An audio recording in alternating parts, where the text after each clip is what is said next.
Low does IR Smart. I bet you probably looked at that title and thumbnail and you're thinking, what the heck is IR Smart on about? Now, let me explain. So, I've been taking this philosophy class. Now, mind you, it's an intro to philosophy class, so I'm not claiming to be an expert on this topic or anything. But one of the things that really stood out to me was the idea of Stoicism. And it got me thinking.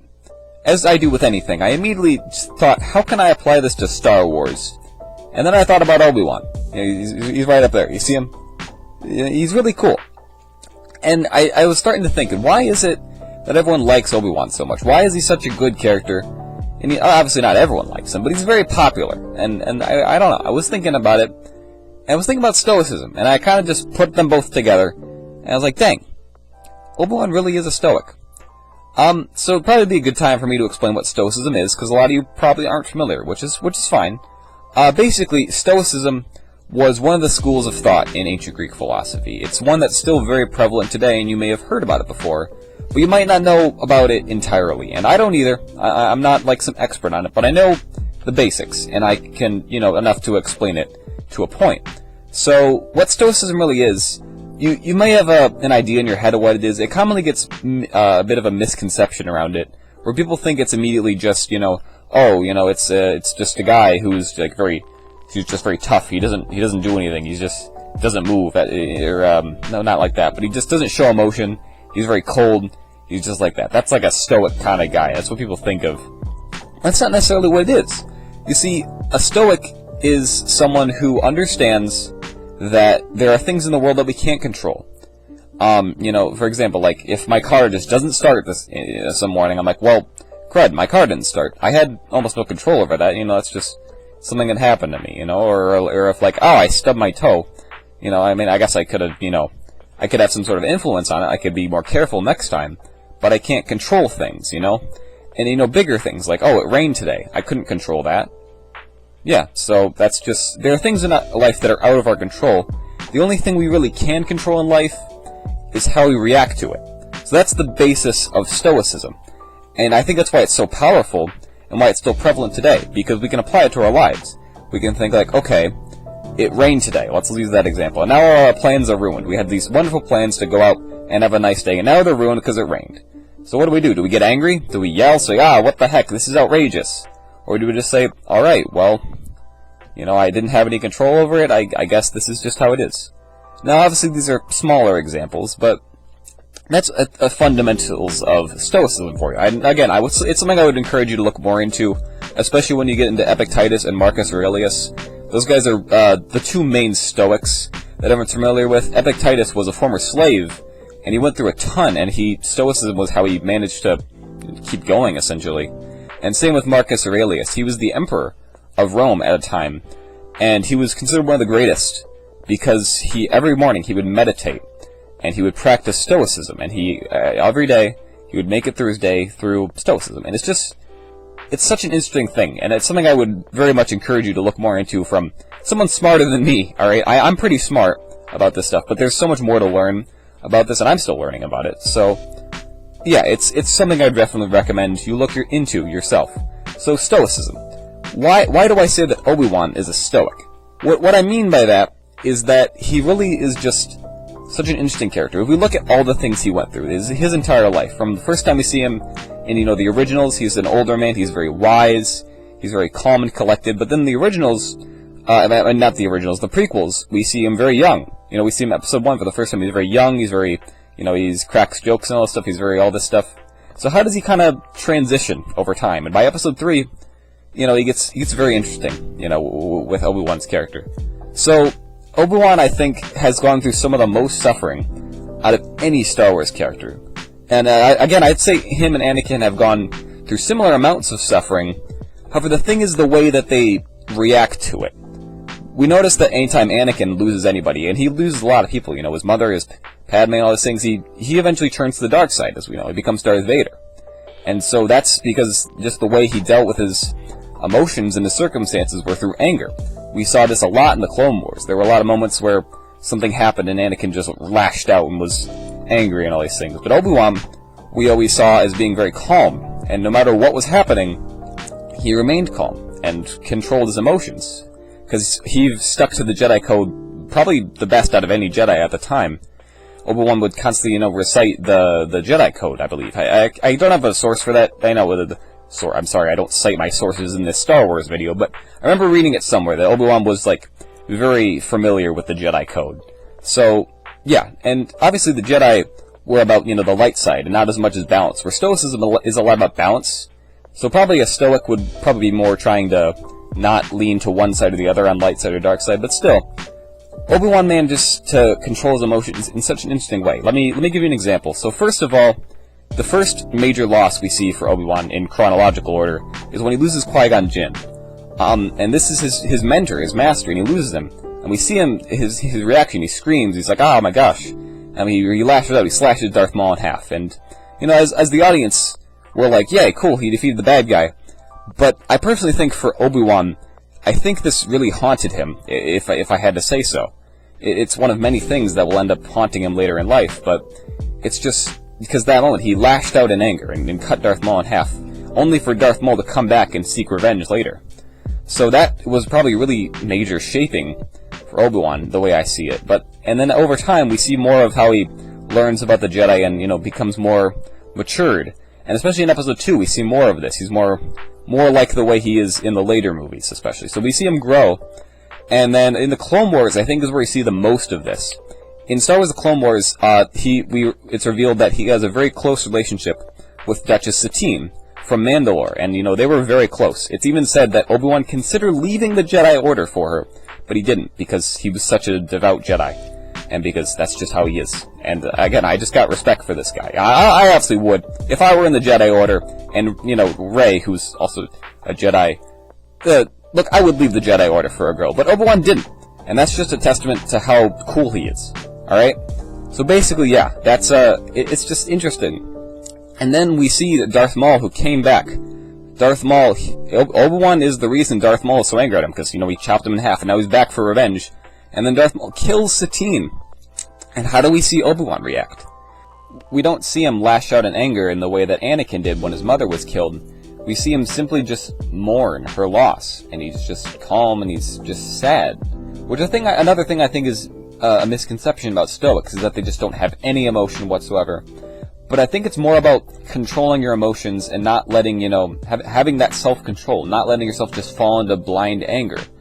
Because I think Marcus Aurelius, he believed that anger was just ugly and just an awful thing, and he didn't like to see it and didn't like to feel it.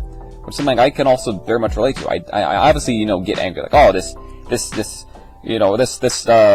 like pineapple on pizza, it's stupid, I hate it, I get so angry at this, but it's more just for a comedic sense. I'm not actually, actively screaming at my screen, losing it because of that, because at the end of the day, I don't care that much. I say I do, because it's funny, but I don't lose it because of that. Like, pineapple on pizza, God, it's not like that. And obviously the Christmas music, that really pisses me off, but again, it's not like actually getting to me. So, it does kind of get to me, but that's beyond the point. I'm not the greatest Stoic in the world, alright? I'm working on it.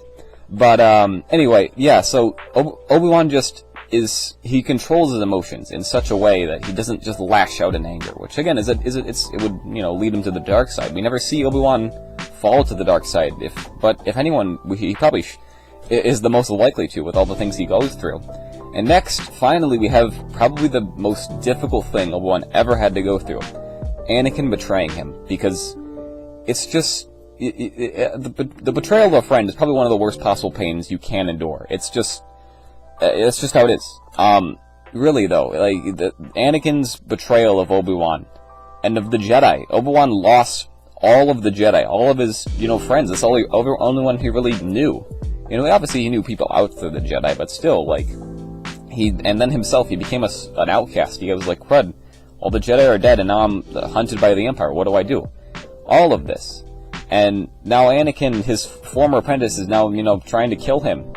And Obi-Wan has to leave him burning and chopped up and supposedly dead. And we see the most raw emotions out of Obi-Wan in this scene, which, again, I don't think he's, a perfect Stoic either. It would be very strange, especially for the viewer, if we just see Obi-Wan just being like, oh, I chopped up Anakin.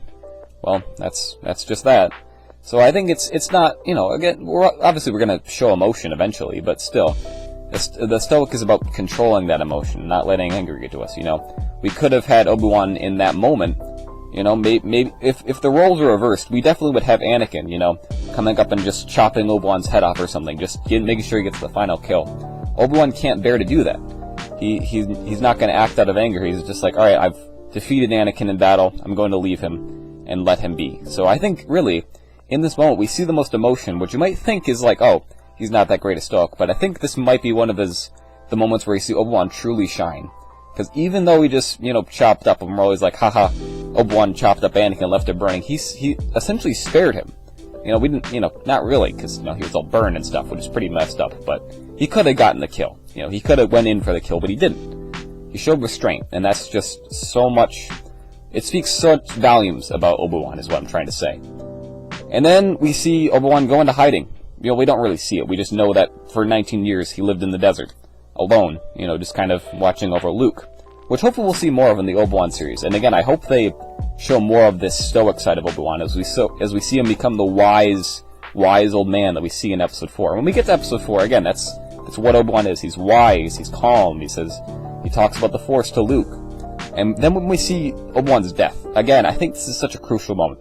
We have Darth Vader finally gonna get his revenge. He's like, yes, this is it, I'm finally gonna kill Obi-Wan. And he doesn't even get the satisfaction of it, because Obi-Wan disappears into a Force ghost. He's just like, and that's just where our anger leads us. We think, like, we're finally gonna get our revenge, this is finally gonna be it, we're gonna do it, and it's like, oh. And you realize all of it was for nothing. So Obi-Wan in this moment, we see him, we say, if you strike me down, I'll become more powerful than you could possibly imagine. Now obviously Obi-Wan doesn't fear death, because, you know, he's gonna turn into a Force ghost. But still, one of the other parts of Stoicism is not having a fear of death. You know, it's something so strange. A lot of people will criticize Stoicism as one of the ways they deal with grief is just saying, well, you know, my close loved one died, but all of us die eventually, and I can't just let it get to me, which is good. You know, you know, the Stoic can usually go through the grieving process much faster, especially if they're trained in it. You know, that's another thing about Stoicism. You have to train yourself. You have to prepare yourself for pain so that ultimately no pain can hurt you. So when it comes to grief, it's probably one of the worst pains imaginable, you know. And it's something that a Stoic can deal with in a very unique way, because we know that as a Stoic, you how do I best say this? You control your emotions. You don't let it get to you. You don't have that anger part of grief. So it's when Obi-Wan dies, you know, Luke obviously is totally distraught, but Obi-Wan knows, you know, it's not the end. Even if he didn't turn into a Force ghost, I think Obi-Wan would still be alright with it, because he knows, well, I'll live on in the memories of those around me. Even if most of them are gone, he's still got Luke, still got, you know, everyone else that was with him on the Millennium Falcon, even if they didn't like him that much. So yeah, it's really interesting. Obi-Wan is just such an interesting character, and I wanted to get more into that, figure out why. I don't think everyone loves Obi-Wan because he's a Stoic. I think everyone loves him because, well, he says funny one-liners in the prequels, and he's really cool in the originals. So, yeah, there are many reasons why people love Obi-Wan, but I just wanted to get into that. So yeah, that's about it for this video. I want to talk about Stoicism because it's something really interesting. It's something I want to work on myself, and I encourage you to look into. Because, you know, it's all about training. That's really what it is. It's not just you decide one day, I'm a Stoic now. It's not about that. It's about training yourself, you know, to deal with pain, you know? Like, again, if I get stuck in traffic, for example, you know, teach yourself not to be like, come on, again, stuck in traffic, I'm gonna be late, this is awful. Just like, this is out of my control, I had nothing I could do about it. Yeah, and that's how you do it. You build up little things like that, and eventually it makes something like, you know, eventually we more than likely all will have to deal with the death of a family member. It's just a fact of life. It's not something we can just, you know, ignore. It's something we have to eventually face. So if you train yourself to control your emotions and have self-restraint, it'll make that whole process go so much easier for you. Which, you know, maybe not it's the best thing, you know, it sounds so... Another thing about Stoicism, everyone's like, it's just so mean. You know, you're just like, what, you don't care that this loved one just died? What's wrong with you? But it's not about that. You do care. You still care. You still have emotions. You're still human. But it's about controlling them and showing that restraint that just makes you so much stronger, I would say. Anyway, that's all I had for you. Probably, a big brain video, alright? This is big brain time. We're talking about huge concepts. If you managed to watch all the way through, I hope you enjoyed, because I really wanted to talk about this. I think it's something so cool to me, and being able to tie into Star Wars is obviously great. So yeah, hopefully I gave you another reason to like Obi-Wan, and that's about it. Have a great week, everybody. Outro, yeah.